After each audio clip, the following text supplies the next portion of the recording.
کچھ ایسے روزے دار ہیں جنہیں سوائے بھوک اور پیاس کے کچھ حاصل نہیں ہوتا۔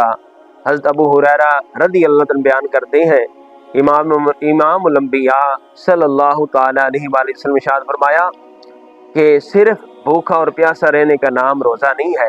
میرے محبوب علیہ السلام نے فرمایا کہ اصل روزہ کہ غلط باتوں سے بچا جائے، بیہودہ باتوں سے بچا جائے اور زبان کی حفاظت کی جائے، اصل روزہ ہے۔ میرے دوستوں، میرے بزرگوں، میرے کریم آقا صلی اللہ علیہ وسلم نے ارشاد فرمایا کہ نہ وہ جمعہ کی باتیں کرے، نہ کسی کے ساتھ جھگڑا کرے، نہ لڑائی کرے۔ اگر اسے کوئی گالی دے یا اس کے ساتھ کوئی لڑے تو میرے کریم آقا نے فرمایا کہ وہ 2 دفعہ کہہ دے کہ میں روزے دار ہوں، میں روزے سے ہوں۔ تو اللہ تعالیٰ کی بارگاہ میں دعا ہے کہ اللہ تعالی ہمیں روزے رکھنے کی بھی توفیق عطا فرمائے اور بیہودہ باتوں سے بچنے کی توفیق عطا فرمائے۔